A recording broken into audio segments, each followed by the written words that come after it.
everybody, I want to do a quick video talking about some raid builds that are underrated by the larger pugging community and are actually ideal in a lot of situations that they aren't currently being utilized.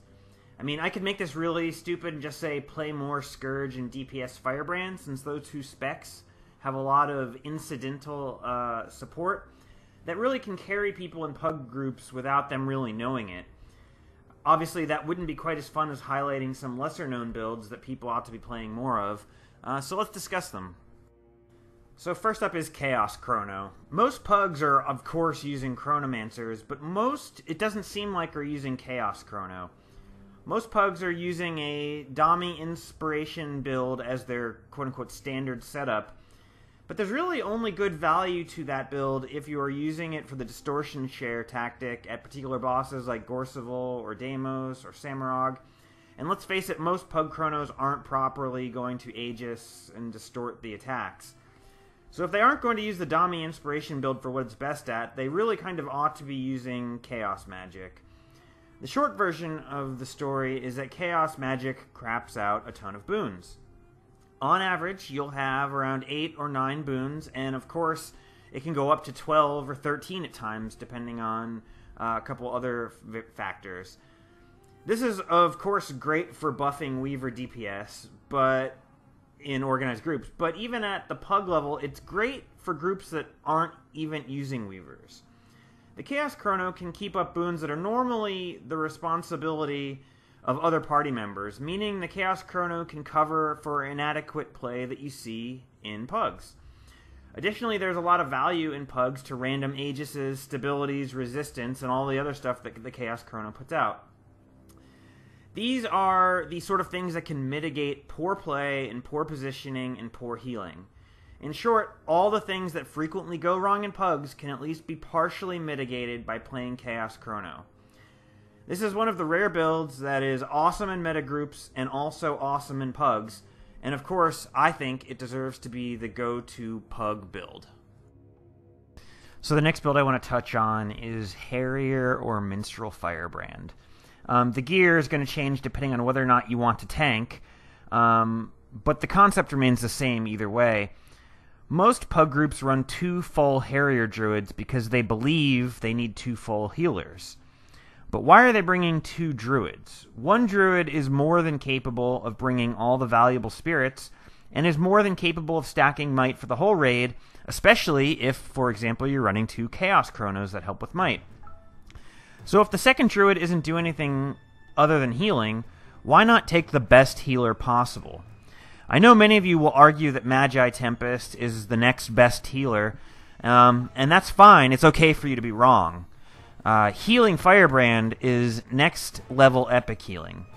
Healing Firebrand, wielding a mace and shield, puts out an absurd amount of healing. It has regeneration that is much more powerful than the druids, but it also has symbol heals, and it has shared battle presence, and it has heals on the mace auto. Just these passive heals are well worth over 1200 healing per second, in addition to the heals from the mace auto attack. Additionally, the build can use Scepter or Sword on swap to provide whatever boon your group is lacking. Additionally, the build spams Aegis, and it spams it like crazy. The Aegis heals in addition to mitigating damage. So not only are the basic heals really good, but it can mitigate a ton of damage being taken in the first place. But even beyond all that, the build has tomes, which can provide literally any defensive or support buff that is required for a mechanic. There is literally no healing build in the game that comes close to carrying as hard as this build does. If you want the absolute smoothest, hassle-free pug experience, please replace the second druid in your group with this build. It is an absolute support monster. Alright, so we talked a bit about overpowered support builds so far. Let's switch gears and talk about an overpowered DPS build. Now, this build isn't overpowered because it does so much damage to the golem. It's overpowered because it is probably the easiest DPS build to play in the game, and does a ton of damage for how easy it is to play. I'm talking about the Shortbow Soul Beast. The SB is very easy to play. Weapon swap on cooldown to proc the Geo Sigil, and then use skill 2 and 4 on cooldown. When 2 or 4 are on cooldown, spam your utility and pet skills. 2 of your utilities are also instant cast, or 3 are instant cast, and it's really that easy. The only thing that requires more than a few brain cells is that you always be flanking the boss. That can sometimes be hard depending on the boss and your group's positioning, but most of the time it's where you should be anyway if you're positioning yourself with your group properly. So simply put, there is no DPS build in the game that combines the effectiveness and ease of play like this build does.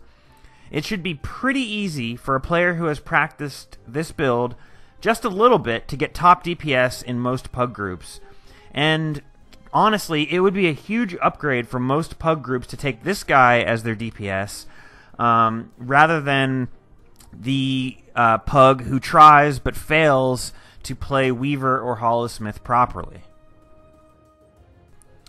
Alright, so that's it, guys. I hope this video was interesting to some of you, and I hope we can all fantasize about how much better pugs would be if these 3 builds became widely adopted.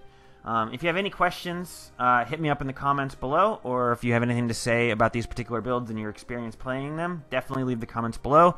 I should have a post pinned to the top comment that will have a GW2 skills link for each build if you find that you're interested in playing them. So anyway, thanks. That's it, guys. Have a great day, and look forward to hearing from you.